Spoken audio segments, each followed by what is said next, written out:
welcome to the Sharpe Way show. It is 7 p.m. on the East Coast, as that's what I do. 7 p.m. is my time. Well, not every time, but most of the time is my time.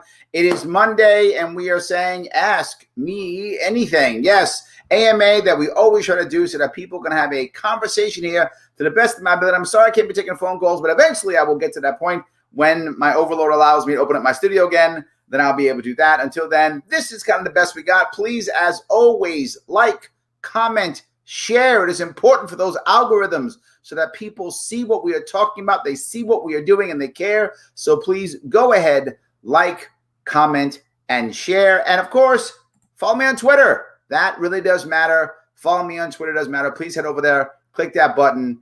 That is what I like to see. Well, the thing I wanted to bring up, kind of because of what happened yesterday, was the violence in the cities, right? In the violence that we have in the cities, particularly Chicago, that whole issue with 100 people being arrested or something like that, 13 law enforcement officers injured, just people, you have two sides of this, and both sides are wrong. Side one says, let them go. This is protesting, blah, blah, blah. That's side one. And side two is crack down, bring in the troops, bring in the horses, smash them. Both are wrong. Both are wrong. The right answer is having your communities trust your police force. How does that work? If you go to many areas outside the cities, this doesn't happen. Why? Because communities and their police force, in many cases, not often the cities, but in some areas, they know and trust their police force. If you know and trust your police force, you tend to not do crazy stuff as much, right? Because you trust your police force. If there's no trust in your senior, there's no trust in your leadership, if there's no trust in your institutions, then you begin to do stuff like what you see in Chicago. There isn't a trust in the police force. And of course, you might say to yourself, well, it's because cops are bad. That's the ones that cops are bad. Well, who's running the cops? The mayors and the governors are running the cops. The district attorneys are running the cops. It isn't just cops, right? Are there bad cops? Obviously, we got that fight all day long. But the point is, the percentage of cops that are bad, whether it's 1% or 20%, whatever that number is, they were bad last week and last year and 10 years ago. What's changed?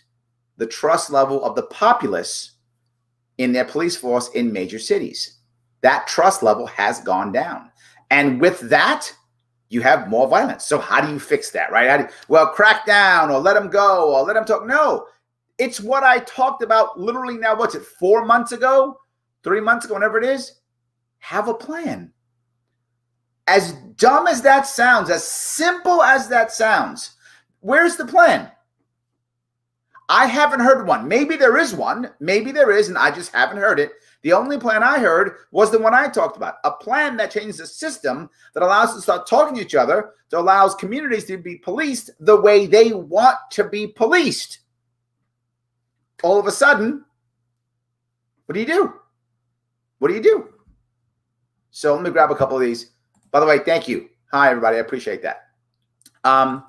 I've had a bad day, but this cheers me up. Thank you so much. I'm trying my best to make sure we deal with that. Yep, it is a good topic. I think it is. There's a lot of issues here that people are talking about. 1 year ago, Jeffrey Epstein killed himself by being strangled violently from behind. Yeah, it's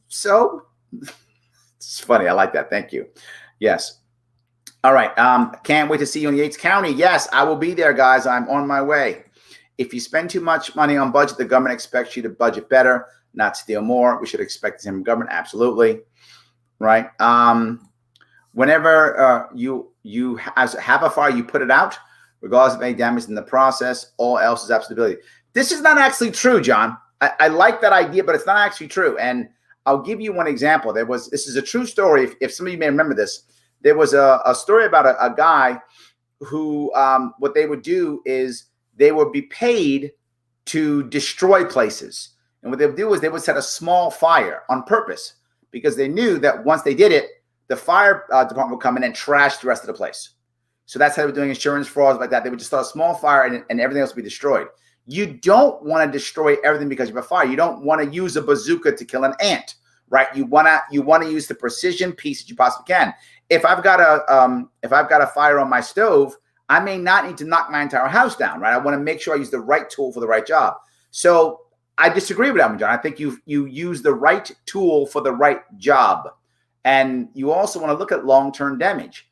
Do you want to put a fire out in your house to the point where you might as well let it burn to the ground because you got to rebuild the entire house? If that's the case, why waste the time and money putting the fire out? Let it burn, right? I mean, so I don't think that analogy is a good one. I get what you're saying. I don't buy the analogy though. Yes. The good cops cover for the bad cops. All cops are bad. I'm not an all cops are bad guy, Steve. I know a lot of people are. I've seen it a lot out there. I've seen it at Acap everywhere. I'm not that guy, right? I think the system is bad and we got to fix the system. I think we have to have good leadership. I'm not one of those people. I get it, Steve. I've heard it 1,000 times. I know people are that way.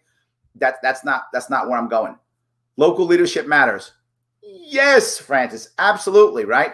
And where so many look, what the one thing that de Blasio has done well is he's tried to come out and talk to the people. I want to give people credit where credit is due. I think de Blasio is a terrible mayor. He's a horrible mayor, one of our worst we've ever had. I just want to give a guy credit where credit is due. At least he's come out and done that. I forgot. Lightfoot, is that the name of the governor in Chicago? She's just sitting back, shaking her iron fist. She's not even coming out meeting people. She's not even doing that. At least de Blasio's coming out. I mean, again, not great, but on a scale of badness, less bad. Just want to give people credit where credit is due, right? That's really the issue. And we aren't doing any of that. We haven't come out and talked to the people. And this should have happened as if you were paying attention. I said this like a day after George Floyd was murdered. I said the first thing to do is I come out into the street, say, I got a plan. I hear you. Let's get together. Let's make this better. Let's get that trust together. Clearly, the trust has gone away or this wouldn't have happened. And you can be mad at cops or mad at the system or mad at me, whatever you want. I'm telling you, it has absolutely collapsed. Let's get this together. Let's find an answer. Just doing that would have stopped so much violence, so much destruction, so much pain. Going out there and saying, okay, here's your plan. Let's fix it. And here's the best part. You don't like my plan? Okay. Let's talk through it. Let's talk through that plan. It would have actually worked. Larry, I'm moving to North Carolina, going down this weekend to set everything up. Be back in Syracuse for your event in 9/5. Can we get a no cast? You mean mask selfie? Yes. Yes, you can get a no mask selfie. Up to you, right? Up to you. If you want me to mask, I will mask up. If you don't want me to, I won't. Up to you. Your choice. Absolutely. Yes. Hey, Larry, I'm conflicted. Our king is that schools can decide themselves how, if, when they should open. I know you say give credit where credit is due, but it's hard to agree with him about anything in the first place. Rebecca, this is what I try to do all the time, right? This is a great point. I do try to give credit where credit is due. It's hard for me to believe that anyone is all bad or all good. Boy, Cuomo's close. But it's hard. I want to give people credit when they do the right thing. I want to encourage good behavior. I want to draw people more towards my side. The sad part about this one is this is not why he did it. I wish, by the way, for those who don't know, my governor, my overlord, His Majesty King Andrew Cuomo II, he has allowed school districts to open if they want and how they want. He's given them more carte blanche, which is a much more libertarian view on doing things. I wish it was because he was more libertarian. That would be amazing. That is not true. The reason why he's doing it is so he can blame local authorities when things go wrong. I'm not joking. If you know him, that's what he's done in the past, right? If you remember when our schools were failing, and in New York State, we give, if I'm not mistaken, about $28,000 now? $28,000 per kid per school. And our schools are ranked somewhere around 37th, 38th in the country. So they're not good. In fact, we, I think, if not mistaken, in Rochester, I think, have one of the worst school districts in the entire country. And we spend that much money. His response was, well, the local people aren't spending the money right. I'm not joking. That's what he said. That was his excuse for being governor for 10 years, throwing $20,000 a year per student into the school system. He said, well, local school districts screwed it up. See, it's all their fault. Rebecca, this is what he's doing now. Because if anything goes wrong, he goes, see, these local people are screwed it up. If it goes right, he goes, see, look how awesome I am. I wish he was more libertarian. If it was, I would tell you that it's not. This is him doing what he always does, blaming others. He hasn't taken responsibility for anything yet. He's not going to now. He just isn't. That's not where he is. Not where he is. There's no crisis too great that a Republican or Democrat won't take advantage to fund their pet projects. Yes, Pete, I wish that was not true, but yes, it's true. Yes. The Acap movement is toxic. Labeling an entire group of people is despicable. They're going to label an entire religious group of people. I don't know if I'll go that far, but it's pretty close. It's, you know what it is? It's not effective. I'll say that. It's not effective for sure. It is toxic. It's not effective. It's toxic. It just forces people to want to fight more and not try to fix the issues. It puts people on defensive, right? And the problem is, if you put law enforcement on defensive, they do one of two things, right? They feel, oh, you don't respect me, you don't care about me. They don't do their job, in which case we have to find an alternative, and we don't have that. Or two, they strike back harder, right? And usually, if they do it harder, it's with the mayor or the governor's blessing. Go get them, jump in, beat them up, shoot them, whatever, right? So either way, the end game doesn't work. So I'd rather have to where we have a good conversation. And look, if we have the right environment, the bad cops self-select, right? They leave. If you look at many industries where you find, and I use this example of psychopathy, for those who know about sociopaths tend to go to certain environments, certain areas. The more that you are lenient with their attitudes, the more they go towards those fields. The less you are, the less chance, right? So you tend to find less percentage-wise psychopathy in places like healthcare, with the exception of surgeons, and nursing, things like that, because most of the time that kind of behavior isn't accepted. Sometimes, but you find less of it. When you have an environment where that type of behavior is accepted, you find people with those tendencies going there. What does that mean? Bad environments encourage bad people to go there. So let's have better environments, and we'll have better people there. I think it's just much more effective. So, Tommy Brown, I owe you a phone call, brother. I'm so sorry. I need to give you a call. I owe you a phone call. I will get back to you. I'll give you a call. Absolutely. We have to respect people, that people have rights. We have to bring all sides to the table. It goes back to the drug problem. It's a matter of the heart. Violence is about people who feel they're not being heard. You know, I agree. This is my point, right, Tom? I think you're on exactly the same page I'm on, which is if our leaders, our mayors and governors would have not just said, this is wrong and stop, and not just done that. It is wrong. They should stop. But you can't just stop there. You can't just go, it's wrong, stop. Meanwhile, you haven't given them an answer. Meanwhile, they're still stuck in the house because of COVID. You haven't given them anything else to do. I mean, let's be realistic here. They're just humans. You take a bunch of young people who are losing their jobs, losing their careers, losing their social structure, losing their purpose, and lock them up in the house and give them nothing else to do and say, just stay in your cell and be quiet. That's basically what we're saying. Sit in your cell and be quiet. They're not going to. That's just not what people do, right? You see, remember that experiment? I forgot the Stanford experiment where they just said two groups of people, students, one were the prisoners and one were the cops. It was randomly selected, and all the prisoners began to rebel, even though they had no shot, no reason to do anything. They began to rebel because when you tell people shut up and sit in your cell, they rebel, even if it makes no long-term sense at all. Even if they are hurting themselves doing it, they still do it. It is what people do. It's human nature. And then we expect things to not be there. Oh my God, just terrible. We act as if people are going to act only logically.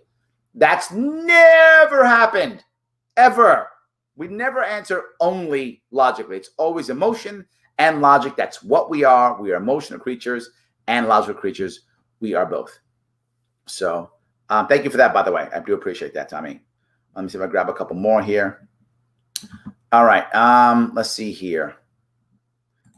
Battle fatherness by reforming family law. Yes, absolutely. That's another good idea. Love that. You know, I agree completely. Absolutely. Yes.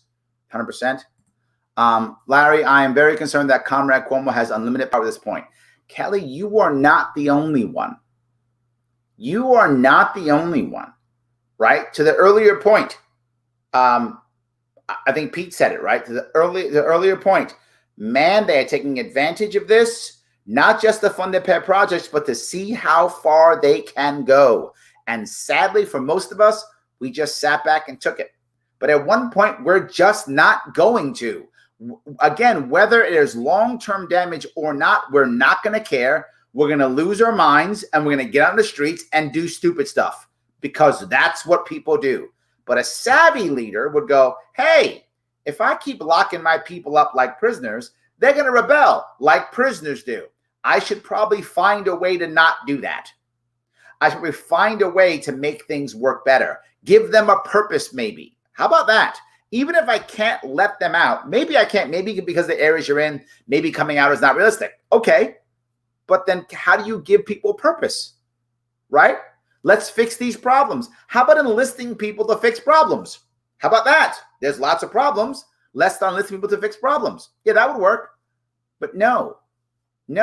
Instead, we just allow them to sit there and punish us.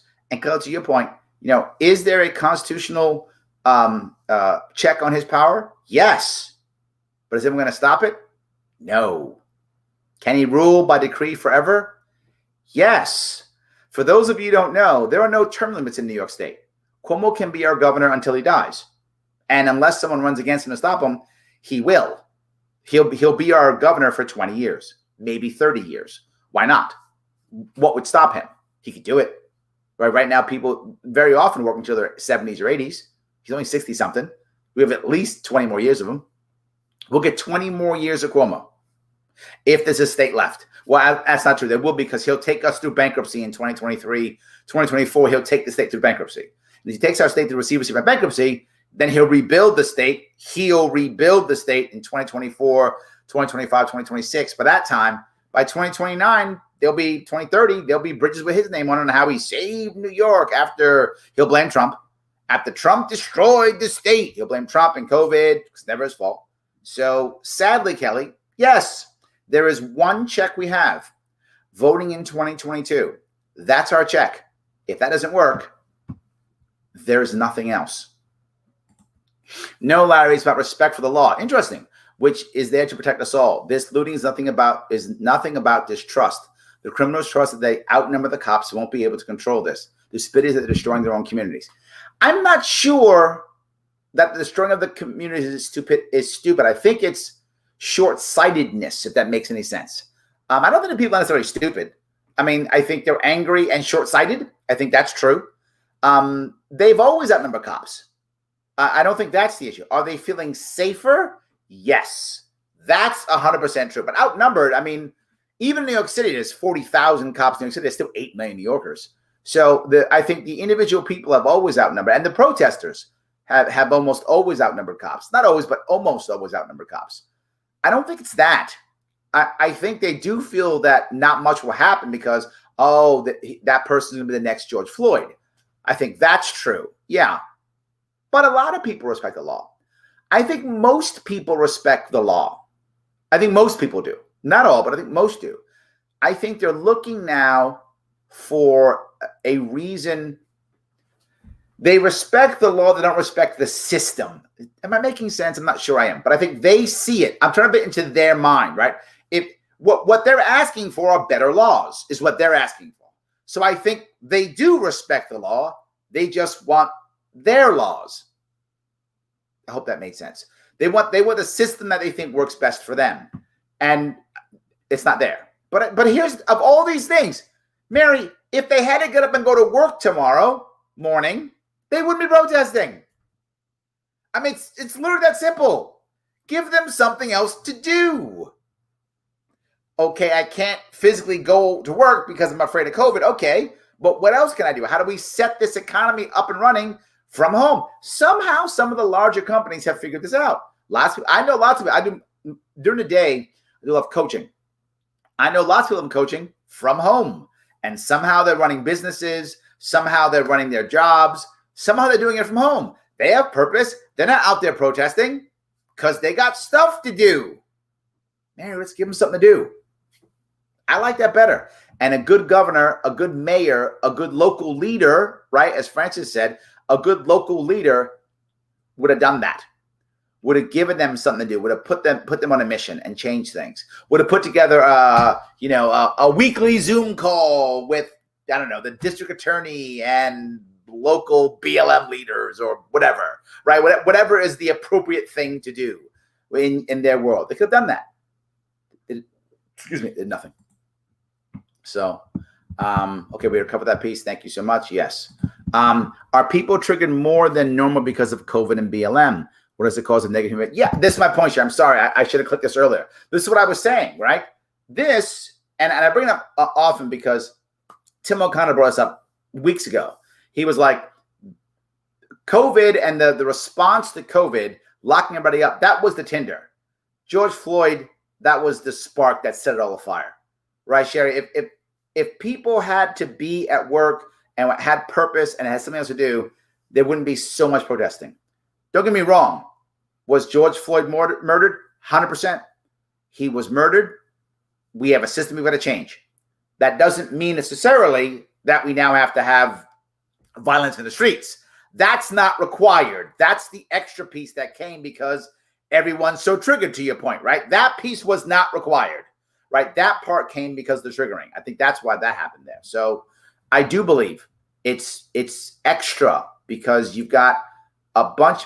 Look, the gig economy is filled with our youth. The gig economy got devastated in COVID because they can't go out and do things. They can't do those things anymore. They're gone. So that's who's sitting at home without purpose, worried about. And how would you feel? I don't know your situation, Sherry, but I'm going to assume it's not you, what I'm going to say, but maybe it is. If all of a sudden you came to New York City, Chicago, Portland, insert city, you're not from that area, you're 30, 29, 32 in that area, around 30, and you're now just starting to get yourself squared away from the horrible economy that you had after the crash of 2008, 2009. You're squaring yourself away, trying to get something going. Maybe you're an actor or you're a comedian or you're a musician or you're whatever you are. You're trying to get stuff done. COVID hits, government shuts everything down, doesn't explain to you how or why, doesn't give you any answer, says shut up, sit in your house. How would you feel? You'd feel, and the worst part, now you can't pay your bills. And you live in a city and you've got 3, 4, 5 roommates, and those who live in the city know I'm not kidding. You got 3, 4, 5 roommates. Now, none of them could make the rent. Maybe one can. The one who can make it goes, I'm not paying the rent if you guys aren't paying the rent. Now you're all fighting. Now you're all angry. Now you're all mad. Usually all 4 or 5 of you are out most of the day and night doing your work. Now you're all stuck in the same place. 5 of you in one apartment, 4 of you in one apartment. When usually you were out working, so you basically came to the apartment to sleep. Now you live there with 4 people you don't even like. And there's no future. You can't see a future, Sherry. You can't see it. What you see is, I'm screwed. What do you decide? The system sucks. The system's bad. They killed George Floyd. That's another example of the system that sucks. I'm going to go outside and I got purpose. Yeah. Not just that. Who are you talking to? Your friends online who think the same way. Now you have an echo chamber of everyone going, see, do it, do it, do it, do it, do it. It's almost a form of insanity. But natural. It's natural human things. To think this wasn't predictable is to just not understand human nature. This was going to happen. So I think that's why they're triggered more than they would usually, Sherry. I hope I answered that question. I know somebody disagree with me. Somebody just mad, just think people are crazy. No, I think they're human. They're doing what we could have seen them do already. Larry, watch your special on New York City and Cuomo. How do we get you into mainstream shows and try to promote your ideas and end his Magic and Cuomo's tyranny? I have a friend who works for Dan Boningo. Oh, yeah, I know him. He's a Fox News contributor. Ask him to get you on the platform, lay out how to fix New York State. Many conservatives, I tell your ideas, like and happily vote for you. I hope so, Avi. If I run in 2022, I'll start next year, and we'll rock and roll then. Until now, there are a whole bunch of cool New York libertarians who are running all over the place. You could be supporting them. That would work also. So yes, thank you. I appreciate it. I'll be letting you know coming up here. All right. How do I explain the difference between the Marxist BLM and the movement BLM? I don't know, Joe. I don't know. I just try to talk about the system versus not the system. I tend to not use BLM that much because it is completely, it's a trigger word now, right? You use, is it a word, a trigger acronym? But it's trigger now. You say BLM, people go, oh. The second you say BLM, right side or the wrong side of BLM, you're fighting. So I rarely use it. I often just say, look, let's fix it. Because the reality of it is, as in most movements, not all, but most movements, when the movements are bad in any way, shape, or form, it's almost always the leadership that's bad. And most of the people at the bottom, the foot soldiers, most of them are lost. I don't mean that as a negative way, but I just mean often they are. They often are looking for something, and this came into my life, so I'm on this train. This came in. All right. Oh, it's BLM? Okay, I'm on, right? Just because they want to go do something that feels good, that sounds good. Then there's the second piece. And I've mentioned this to many, many shows I've been on, and recently here. There's a woke off going on in America right now. I'm more woke than you. No, you're not more woke than I am. I'm the wokest. That's happening right now in America and a lot of the world. And it's affecting our culture. I see it in my training. You know what my number one training is now? It's not leadership anymore. I know it's not. It's diversity. It's the thing now. I don't mind. I get paid. I'm fine. I'm happy to do it. Right. But that's the number one thing. Not sales, not marketing, not leadership. It's diversity. Big deal now. Why? It's affecting our culture. Now, some of you go, yay. Some of you go, boo. Doesn't matter. It's happening. Whether you go yay or boo, it is affecting our culture now. Most people have no idea what that means. Don't know what BLM is. Never heard this stuff until just this year. No idea. So when one of their friends goes, oh, don't you care about Black lives? They go, I'm woke. Yeah. So you should give to BLM. Right. Yeah. Because I'm woke. Here's my check. Here's my so-and-so. I'm not. Yeah. They have no idea what that is. Now, don't get me wrong. The leaders do. There's no doubt they do. Do the people on the front line? Some do. Many don't. Do the people giving the money? I bet at least half have no idea. Can't tell difference. Just, I'm woke. Look. Yes. So how do I explain the difference? I don't really bring it up much. I usually just talk about, look, let's fix things. Let's make a better system. Let's make BLM irrelevant. Let's make all these things irrelevant. Let's just fix the system and know any more about it. What's your stance on isolationism? I don't know what that is. Are you assuming that libertarians are isolationists? I don't think libertarians are isolationists. That's what people say. We are non-interventionalists, which means we don't want to be fighting other people's civil wars. That's what I'm all about. I'm about not fighting other people's civil wars. You might go about Larry, people are going to die. Yes, that's true. I don't want them to die. So I'd like to have an environment to where less people are fighting civil wars. I can do that by making sure that we as Americans do our best to provide lots of positive and awesome, cool things to the rest of the world, so they would rather enjoy our awesome, cool things instead of killing each other.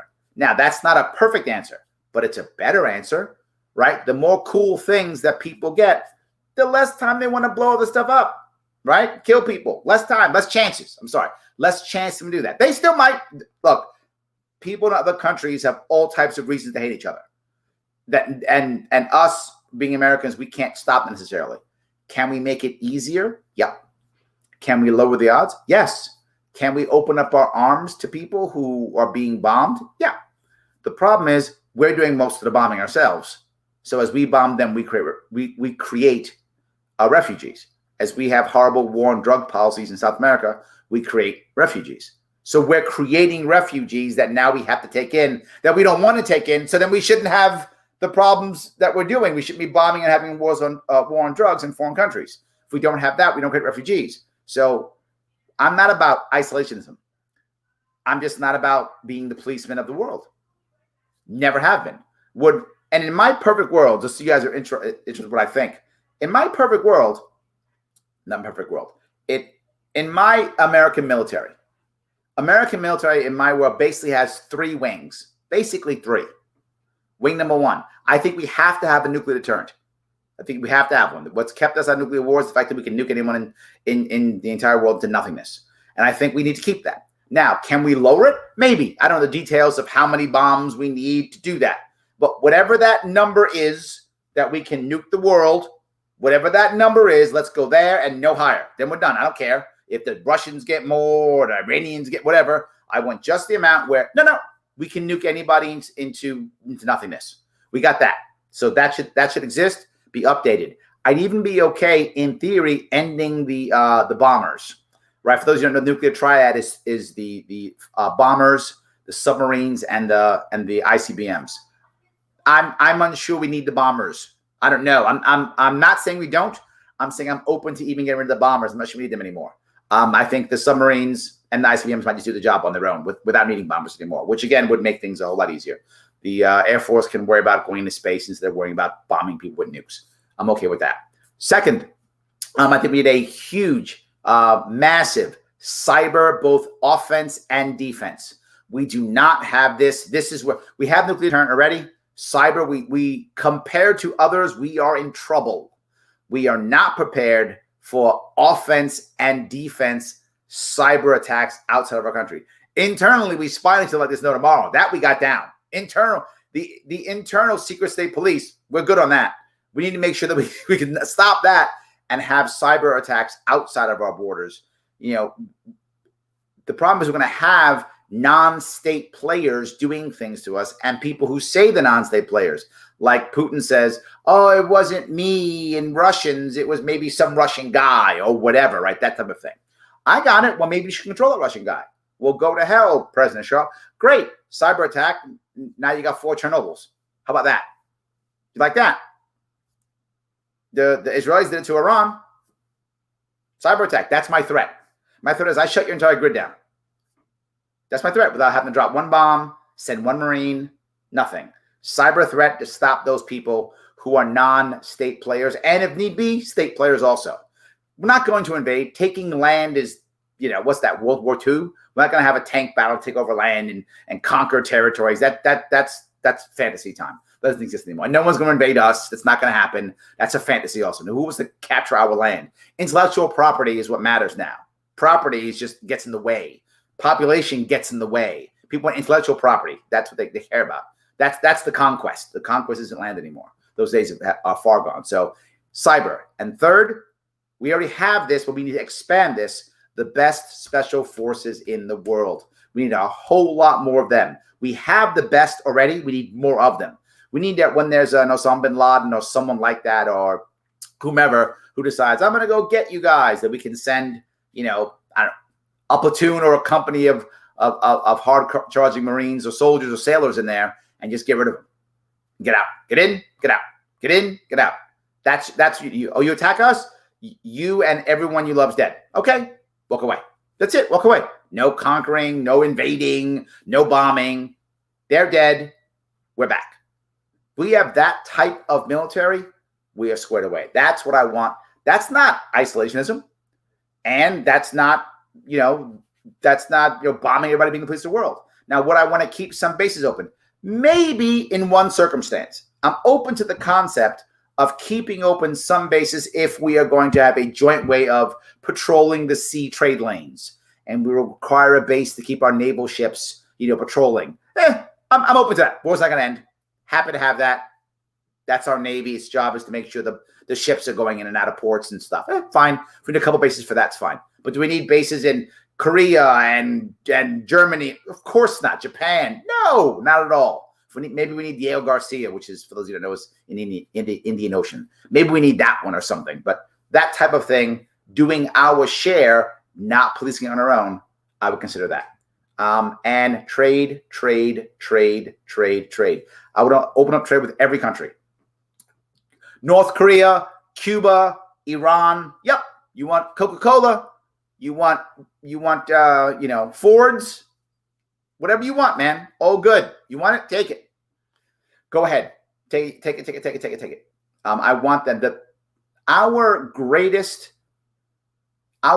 influence, far more than our bombs, is our culture when we do it right. And we've done our culture wrong a lot recently. When we do our culture right, it's more powerful than anything. And if you think I'm making it up, for those of you who speak multiple languages, think about how many English American words are in foreign languages used to this day as normal. It's from our culture, right? That's when we do it right, we're amazing. We do it wrong, we're embarrassing. Do our culture right. Export, export, export. Life is good. That's my view on isolationism. Hope that was helpful.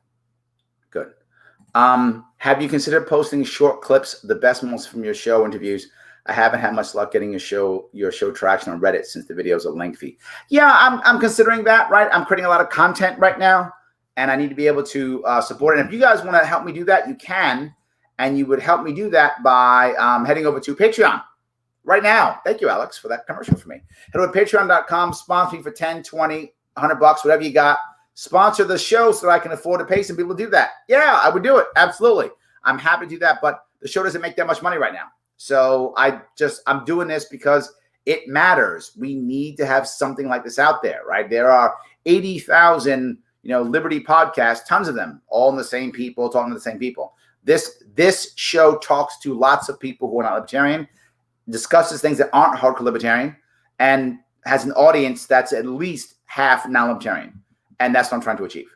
So yeah, I was considering it. Absolutely. But I need to have more cash. I have to work still, guys. Still got to make money. Still got to pay my bills too, like you guys. Got to pay bills too. Yes. Asking a community how they want to be policed. How novel. Yes. That was my entire plan. Right? And if you look at communities that love their police forces, and they exist, for those of you in the city who believe that, they exist. It's because they know they're cops and they're policed the way they want to be policed. Right? That if you want your police force doing certain things and you're paying taxes for it, let them do it. If not, get somebody else. It's fine. Be policed how you want to be policed. That's it. Guess I never heard about the 10 Commandments. Thou shalt not steal was one of them. Yeah, I think emotion, Mary, for most people, I'm not trying to excuse it. I'm trying to explain it, if that makes sense. I'm not trying to excuse what they're doing. I'm trying to explain it. Many times, emotion makes people hypocrites. It's common, right? Yeah, it's wrong, but it's special in this case. Oh, it's wrong, but it's special because I feel this or I felt this. And I think emotion makes us hypocrites. I'm not excusing. I'm explaining. So, let's see. The plan should be no civil asset forfeiture and no mandatory minimums. I actually added that piece of no civil asset forfeiture. I did not add mandatory minimums because I was talking about the police force, not the justice system. So, but I'm with you on that. I just didn't add that piece. I did not. Larry, would you consider doing an episode with Louis Rossman? He's a New York City business owner and supporter of yours. Yes, absolutely. Yes. Not all cops are bad. Some people are geared towards providing order and those become good cops. Others are on power trips and boom. Let's find that answer. Yes, Ryan, I agree. Yes, I agree. Yep, 100%. They haven't heard thou shalt not bear false witness against thy neighbor either. Well done, Andrew. That's very nice. That's good. Yeah, very good. All right. Let's see here. From his point of view at CYA, yes, Janie, you've read His Majesty correctly. Absolutely. I feel like all we do is allow different ways of handling law enforcement and just see what communities come up with. I'm not against that idea, but if you remember what I put together, Benjamin, I put together kind of a skeleton, right? Here's a framework, a way of looking at policing activities, right? If you remember what I put together, it was the idea of FAQS, F-A-Q-S, family law, active policing, quality of life, and social work, right? And those are the four aspects that right now, most places, not all cops are doing all of those things. Now, do you really want a cop who just left the crime scene to now have to deal with, giving tickets?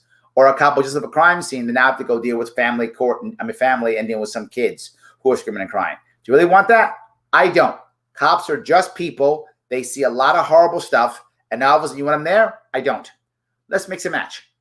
Let's find the people for the right jobs and allow them to move and shift.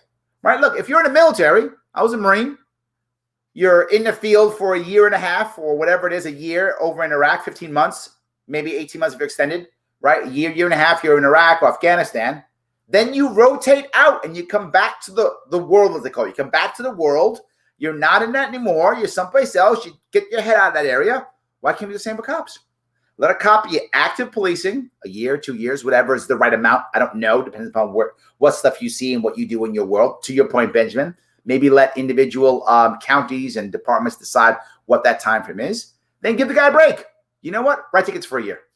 Write tickets for a year, man. You see that stuff? Get that stuff out of your head. Go write tickets for a year and then come back if you want to. If you don't, go social work. Do that. Deal with the homeless. Deal with addicts. Deal with that for a while. Or go back to active policing. Or you might say to yourself, you know what? In my community, I don't want cops doing with social work at all. I want that to be from my local college. I want that to be civilians. I want that to be insert thing here. And again, each community picks. How do they want to handle those issues? So I provided a framework because without providing a framework, the problem is now other people don't know how to measure successes and failures, right? So Benjamin, you have the perfect plan for the cops, right? Great. But now I live in a different county or a different area. I don't know how to measure that. So how can I copy which pieces work and which pieces don't? With the framework, I can copy. Oh, that's how we handle social work. Yeah, that wouldn't work for us. Oh, that's how we handle quality of life? 100%. Let's grab that. That's going to work perfect for us. And that's why I created that. But I do think the concept's a good one. I don't want a one-size-fits-all. I never do. I don't want the president or the governor to tell us how to do it. Absolutely not. I think we do need to have every person figures it out for themselves. I agree. Let's see. Cuomo was setting public schools up for failure as usual. He's setting himself to be the savior. That's what he always does. You know, he always does that.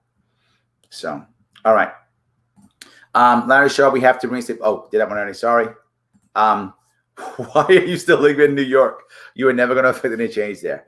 You know, Ricky, I tell many people know this story already. I was considering leaving. That's why I ran for governor in 2018. 2017, I was considering leaving. 2016, I was out. I was like, I'm done. I'm out. And I went down to North Carolina, where some people have already gone. Aaron already took off already, right? So I was going to go down there. I was considering moving outside of Charlotte because I need a big city. For what I do, I have to have a big city, lots of large organizations for training, coaching, those types of things, right? Consulting, I need that. And Charlotte is a large city, lots of businesses like that there. So I was considering moving to that area. And I went down there and I saw I could sell my house in Queens for, oh my God, I could buy 2 houses, 3 houses down there, not have a mortgage, have a rental property, pay 1/3 tax. I was like, what am I doing? And to your point, Rick, I got angry. And I said, why does my state suck? Why do I have to leave my family, my friends, my business? I'm born in New York, raised in New York. My family and friends are in New York. Why do I have to leave my state? Why? My mom had to leave my state. My mom died in South Carolina because she couldn't afford to retire in New York State. And now I'm following her. I didn't want to. So I decided to stay and fight a bit. That's the reason why. I hope you're wrong, Rick. I hope a couple years from now I can look back and go, see? I hope I can give you a see you were wrong. But I might not. But I hope I can. All right. I'm staying in New York for the 2 to 6 years to see if Larry Sharpe makes it back. See that? Ryan's on my side. See, Rick? Some people are here. He's on my side. Absolutely. Yes. So my read on Trump's executive order. If Democrats file lawsuit, they are seen as stopping stimulus money. If they don't file, Trump looks like the guy helping the struggling. Meanwhile, the U.S. dollar dropping like a brick. Well, John, I look, right now, looking at the polls and such, Trump is in trouble. But he's not out of this. For those of you who don't like Trump, don't sit on your laurels. He can still win this. For those of you who like Trump, have hope. He can still win this. So he is in trouble now. The polls are making him look bad. He's had a string of some bad looks. However, this does not put him out of it. If anyone can pull this off, he is one of the best marketers out there. And he's a great campaigner. He can still pull this off. It's still possible. I think the executive order for him was great. Will it help us? I don't know. But regardless, you're right. The dollar is getting hammered. But to be forward, unless people use my plan, which again, I keep saying my plan, I'm throwing these plans out here for a reason. For a very important reason. Eventually, someone's going to say, what the hell do we do? And when that happens, I hope one of you will be like, hey, didn't Larry Sharpe have a plan for that like a year or two ago? I'm hoping one of you will remember it and pull the plan out. Because I talked how we could actually have made this work with my 3.5 plan, which still would have made the dollar hurt, but nowhere near as bad. And we could have kept everything going to stop paying off debt, right? So it could have happened. The only glorious part here, John, is to save states like New York. Unless someone has a better plan, the only way we can do it is to use some form of local cryptocurrency. And I'm not joking at all. I'm talking like a NY coin or whatever will be the coin, whatever it will be, so that we can somehow pay off internally using the coin to be spent in New York State so that we can actually pay off debt. And think about it, New York State's going to have at least a $50 billion deficit this year. At least $50 billion, probably more, right? And we already had $400 billion in debt before COVID. How are we going to pay that back? The economy's trashed, about to go into depression. The cities are never going to come back the way they were strong. New York City is never going to respond the way it was. So it's going to become a tourist city, right? So, and that's not that the tourist city is bad, but New York City used to be far more than a tourist city. It was a tourist city. Now that's all it's going to be. So when that happens, it's going to change how New York State, works. So good for Trump, good for him. But to be forward with you, I know some of you will be angry about this. It doesn't matter for New York State whether Trump wins or not. We're still screwed. Right? If he wins, great. He loses, great. New York State is still going to lose literally 2 congressional seats this year or next year when they add it up next year because of how many people have left our state. Our state's shrinking, our budget's expanding. And everyone who voted for Trump, yeah, Trump, because he's going to help us with schools and Medicaid, Medicare. He's cutting that because he has no choices, no money. So good for Trump, but I don't mean to be flippant about the presidential election. That's not my goal. But my point is, neither one of these guys, neither Trump nor Biden is going to do anything ground shaking that's going to save the U.S. dollar or that's going to save New York State or the other states that are so broken, right? Some of the states will be okay. Their debt isn't that bad. Their expenses aren't that bad. They weren't hit that bad. New York State was devastated. It's in trouble. It is almost unrepairable economically. So you're going to need something special. And Cuomo cannot even imagine anything special that doesn't help his cronies out. So that's never going to happen. And he hates everything else. So anyway, I talked a bit long on this, but I think Trump's order is fine. He'll look fine either way. But again, that doesn't help. That doesn't give you a job. It doesn't educate your kids. It doesn't get rid of the COVID scare. It doesn't fix any of those things. So whichever. All right. So I keep going here. The polls had Hillary winning, but the polls were fixed and Trump moved to Pennsylvania Avenue. I'm not sure the polls were fixed, Frank, as much as the polling people didn't know how to respond to a new environment. I'm not sure.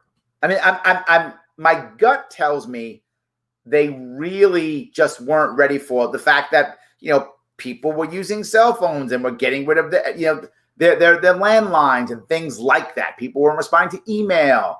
I think that's a bigger reason than that. And I think the polls were just wrong, more than fixed. They were just wrong. I don't think they're wrong now. I'm assuming, and this is an assumption, I have no inside information. This is just my gut. My assumption is the polling is more accurate now because the polling industry is a multi-billion-dollar industry, and they're going to have to find ways to be effective or they're going to lose all that money, all that income. So my assumption is they've made it better because if they're wrong again, right, let's say that, the polls don't change and by, late October, they're all like, Trump's going to get his butt kicked and then Trump wins. Oh, polls are finished. I mean, they're just finished. They're not going to be charged. Their pricing goes in the toilet overnight. So I don't think the industry, Frank, could survive being so wrong again. So that's the only reason why I think they fixed it. I have no inside information. That's just my opinion. I think they fixed it because otherwise they're finished. That's a $1 billion industry gone. I can't see it happening. But we'll find out. November 4th or whatever. Actually, probably the weeks after that. We'll find out, Frank. We will know for sure either way. Yes. Charlotte, North Carolina, the Queen City, best city in the state, Best city south of Mississippi. Come join us. I was considering it. I was. Absolutely. Yes. Yeah. What do you think of eliminating the foster care system, replacing it with adults removed from homes instead of children, and sending in a set of foster parents? Huh. I've never heard of that idea before. Why should children lose their entire early sense of identity because the parents screwed up? So you're saying the children keep the house and the parents move out? Well, I get the concept. My worry would be that there would be a racket to get people's houses. That would be my worry, right? You would have a racket to get people's houses in some way, shape, or form. That people would be moving there. Oh, they got a nice house. Yeah. Hey, he's beating his kids and I'm around, right? That would be my worry, that kind of thing would happen. But I could be wrong. I don't know. Is there a government that's doing that now? Is there a community that does that now? I'm not against it. I worry. I've never heard it before. It seems like that's wrought with corruption, but I get where you're going. The kids are probably more flexible than the parents, is my assumption, because kids tend to be flexible. Not 100% rule, obviously, but relative to parents, I think kids tend to usually be more flexible.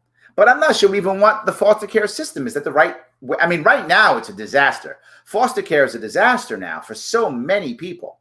The whole thing has to be rebooted. If this was a way or a part of a rebooted system, I'd be open to talking about it, Shelley. I would. I'd be open to talking about it because we do have to reboot this system. It is a disaster. And I'll put it on the table. Yep.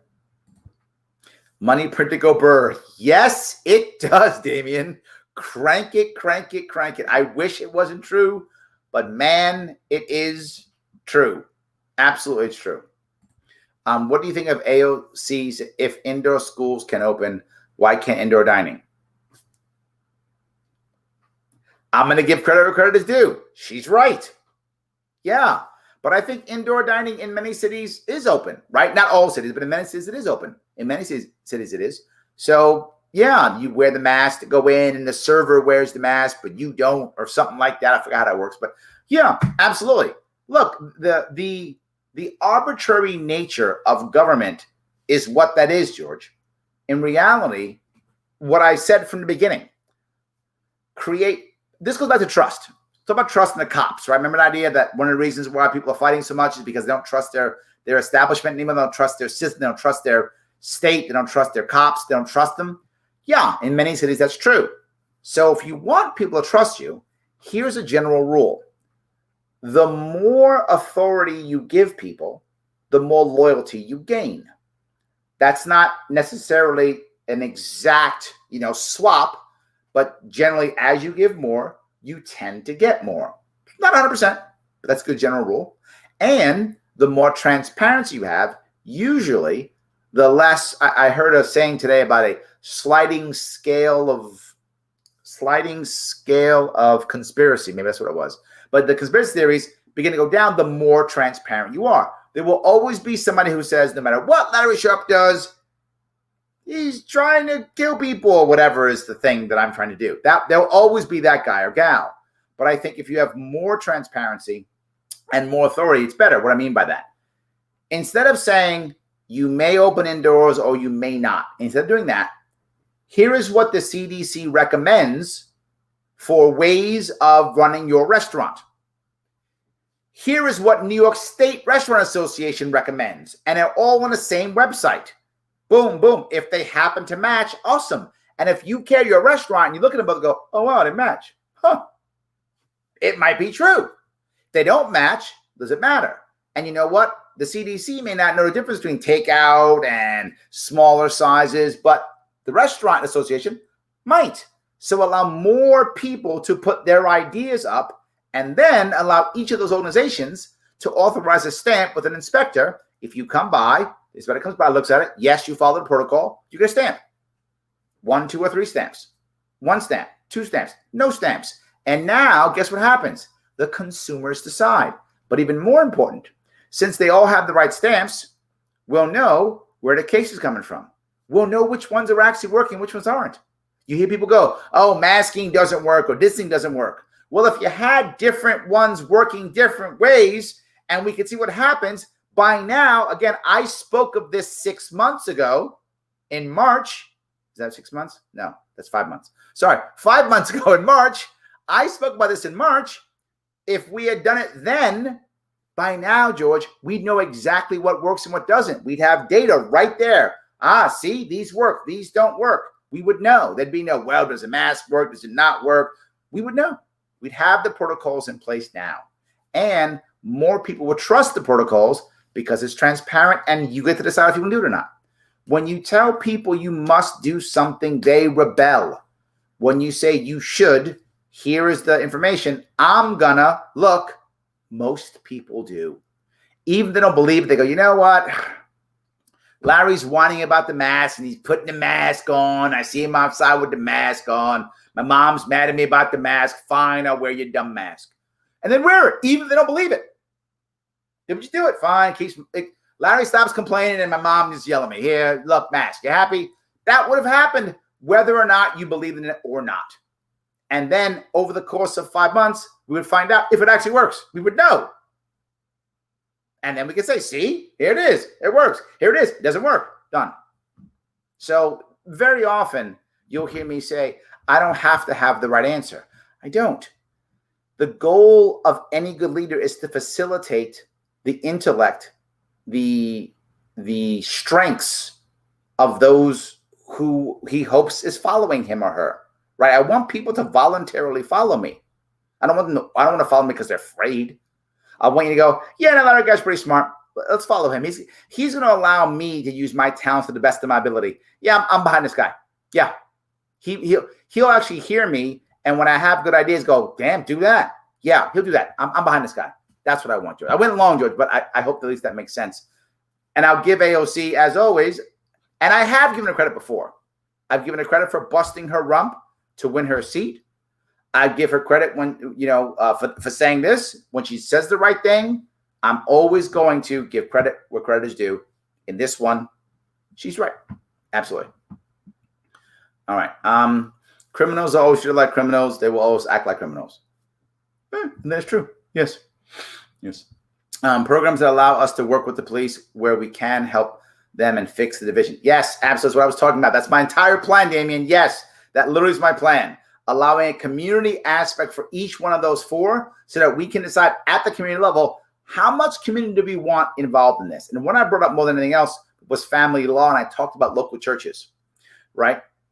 I don't know, for those of you who know what a chaplain is, I was in the military, a chaplain in the military, this chaplain prison systems. There are chaplains in many places.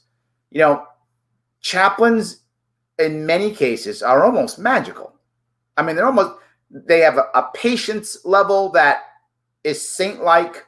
And this is what they want to do. If you're a chaplain, like you signed up for like family law stuff. Yes, you signed up for that and you're okay. You're like, yep, I'm going in with the husband's mad and the woman's got a baseball bat and the husband's got a knife and the kids. Yep, I'm in. I'm walking in that room. Yep. That guy or that gal signed up for that, wants that, and wants to fix that, and they are magical in how they fix that.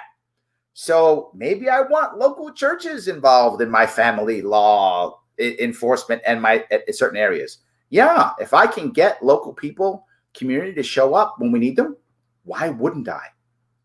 Of course. It's that or a couple of cops who just left a robbery. Where the hell is their heads? Their heads are with the robbery. I don't want them in that situation now. They're just people. I want the chaplain in that situation. He signed up for that. He's good with that. That's what he wants to do. Let him go. Let the cops go get bad guys. But then again, you'll find some cops who they actually want that. Like that's where their head is. And they get to go there. And they can stop dealing robberies and they can start dealing with domestic disputes because they want to fix these things. Good. I completely agree. Yes, we're on the same page, 100%. All right, see if I can grab a couple more. Any thoughts on the lack of representation? The Constitution says one representative for 30,000 citizens. Thoughts on the freeze and number of people in the House in 1913? Yeah, there's a lot of issues about this, Travis. A lot. And there may even be a piece where you want to actually have another level of representation, right? Because you have a lot of issues here. You have the Senate and this, right? Right now, I believe every representative is what, 750,000 or something like that. I think that number is right. 750,000 people, represented by one congressman versus 30,000. You're right. It's a massive difference. But we also have the Senate, where you have Wyoming has what, about less than 1 million people, maybe 700,000 people, give or take, in Wyoming, and has 2 senators. And California has 38 million and has 2 senators. So you have disparity in both of those issues. I'm okay with some form of reboot. Now, reboot's the wrong answer. Reform. I'm okay with some set of reform. But massive reform is a shock to the system. And I think that if you make a massive shock to a system like go to 30,000, I mean, you'd have, I mean, how many, 1,000? Hold on, would that be 10,000? You have what, 10,000 people in Congress? I don't know if I do my math right. Hold on, 30,000, 230 million. Is that right, 10,000? Whatever my math is, you'd have a massive House of Representatives overnight. There's just no way of making that happen realistic without just disaster, corruption, pain, people getting lost. Could we increase it somehow? Sure. I think that's possible. Could we make a second level where maybe we have regional reps also? Every, whatever, X million people get another group that then meet again. That could work too. The only issue with that type is you'd find that, many states together be grouped in together, and then one California, right? Because it's such a disparity in population. So it could be done. The reform, yes. Going back to this, I just don't think it's realistic. I think there's too much pain involved with that kind of thing immediately. Could you phase it in? Maybe. Possibly. Yeah. So great questions, by the way, guys. I appreciate all these things. I appreciate it so much. Yes. Our county board in Otsego County is considering lifting the tax cap and raising property cap. Of course, you got to raise taxes. Of course, because what else can you do? Because our government cannot even imagine any other way of raising money besides taxes. Even though I've given them 3 or 4 different specific plans and ways to raise money without taxation, they listen to none of them. Why? They can't even imagine anything other than tax. You're going to watch New York begin to collapse. Already, here's the worst part of what's going to happen eventually in New York State, Andrew. Eventually, people are literally just going to start en masse abandoning their homes. That already happens in New York State, but it's not crazy yet. That's the next step. In the coming years, they will simply abandon their homes because they can't ever afford to pay the rent, the mortgage. They can't ever afford to pay the taxes. They're just going to pack up, get a U-Haul, their own car. They're going to drive to North Carolina, South Carolina, Florida, Tennessee. They're going to drive away, and they're going to leave everything right there. You're going to find a rash of abandoned houses. That's going to happen in New York. And I hate to say it, but you guys know it's going to happen. That's how bad it is. Yes, crypto, absolutely. Yes, I'm not joking, right? You have to find some way. The harsh part about using crypto in New York State, but it's a good thing, is that crypto in New York State, if you are paying New York State pensions and stuff with crypto, those people who live in Florida and etc. who are on pensions, they're getting crypto now. They're not getting dollars anymore. That would change a whole lot. I would hope that other states begin to adopt the cryptocurrency because so many New Yorkers have fled. And now their dollars, see where my head's going, Damien? Their money now is going to be crypto. Well, there's literally tens of millions of dollars that go into other states out of New York State because of people who are pensioners who've left New York State. They can't live there anymore, but they get pensions from New York State. All right. Now you're getting NY coin or whatever is the thing. Well, I guess Florida better start taking NY coin. Or maybe having an exchange for Florida coin or whatever the thing is. Yeah, that's about the only way we're going to fix this problem. Our debt is too big to do anything else. Look, if there's another answer, I'm open. But I can't see another answer except that. New York would steal every New York coin and ask for more. Yeah, Cuomo would, yes. But he wouldn't be governor then, right? He'll never do that. He hates cryptocurrency because he can't find his right way for his cronies to win. So he's really throwing cryptocurrency out of our state. So that's gone, cannabis gone, finance going away. He's destroying our state already, right? So he talked about it. He talked about how people aren't coming back from New York State because they have homes in other places, Connecticut, Jersey Shore, whatever. A lot of those people are in finance. And when they no longer have to go to New York City for finance, they're not going to go to New York City for finance anymore. They're going to literally change where their cities are. Why would they pay all the taxes in New York City, New York State? They won't. They'll move their corporation to Delaware or wherever is the right spot. Wyoming's very good now for cryptocurrency, and they have a lot of good laws. They'll go to Wyoming officially. They'll have their corporation in Wyoming, and they'll be remote, and there'll be nothing in New York. Not an address, not a P.O. box, and no taxes. Yeah, absolutely. Yes. New York City is going back to the bad old days. Yes, it is. 100%. Yes, absolutely. 100%. The cops have chaplains. Oh, I didn't know that. Cops have chaplains too. There we go. I don't remember seeing one. Maybe that's a problem. Maybe they need more of those. Maybe they need more of them. Yes, absolutely. Maybe they need more of them. Did you see the assembly wants to make a license for shampoos and salons? 500 hour class was to wash hair. What a money grab. Joe, yes, that's the other money grab, right? Licensing in most states is just a money grab. New York State is the perfect idea of that. Yes. Washing hair so they can charge you a licensing fee. Yes. And keep you here. Yes. When are we going to say stop punishing the poor? What wealthy person wants to wash hair for a living? If you're a wealthy person, you don't want to wash hair. You're wealthy. You can do cool things because you're wealthy, right? Washing hair is often for someone who one of two things. One, they're starting a new business, starting a new career, just young, trying to be new, or rebooting themselves after some issue where they've lost their job or changed careers. You're rebooting yourself. So now pay all these fees to reboot yourself. Let's make sure you never get off public assistance. Let's make sure once you fall down, you never get up. Let's make sure that you never reinvent yourself and you never have anything in your life that makes you want to feel like you're special. Sit in your cage, shut up and pay your taxes. That's what this is, Joe. You're right. I can't stand it. It drives me crazy. Absolutely. Over-the-counter birth control is the only thing I agree with. Yeah, I agree. See, we can agree on something. AOC, right? I know I'm kind of joking, but I do this on purpose. I don't want us as humans, as Americans, to just say this group of people is all bad. This person is all evil. This person is a one-word story. I'm not voting for AOC. She is my congressperson. I'm not voting for her. It doesn't mean I can't say when she does something right. That's all I'm saying. I'm not voting for her. Didn't vote for her.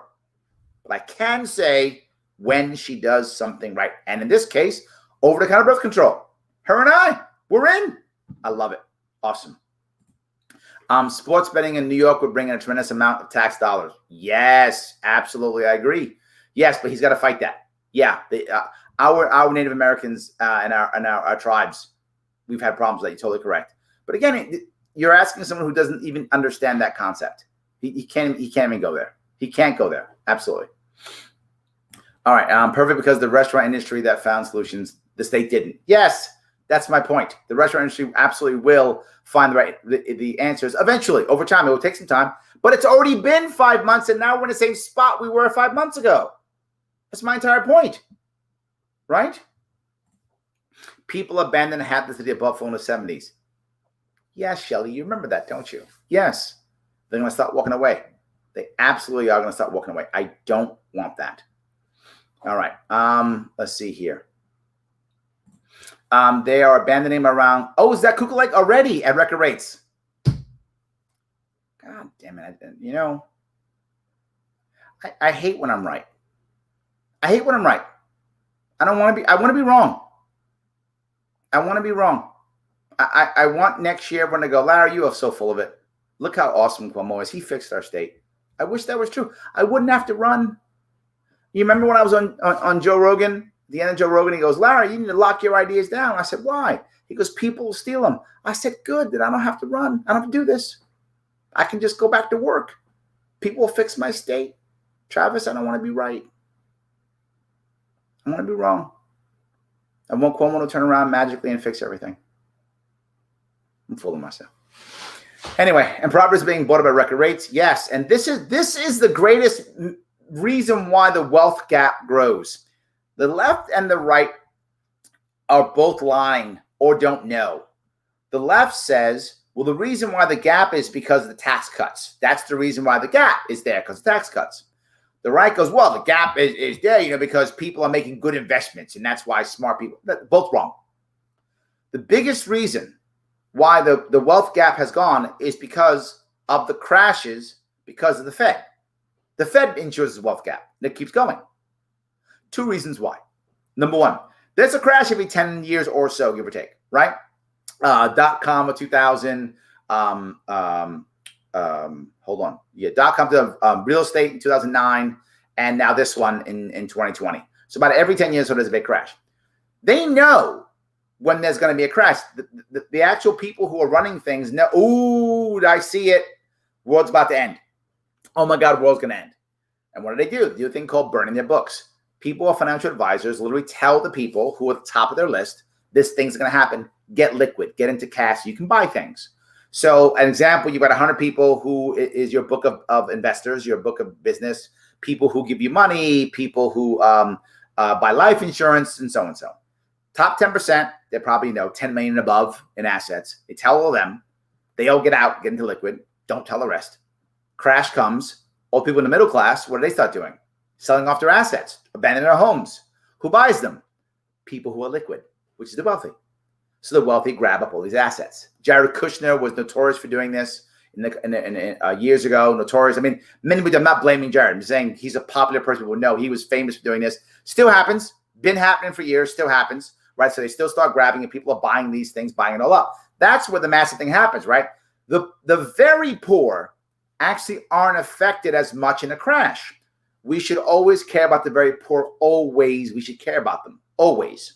I'm just saying, in a crash, they're actually not hurt that badly because they're already at the bottom of the economic ladder. So they don't have far to go, right? Because they're already at the bottom.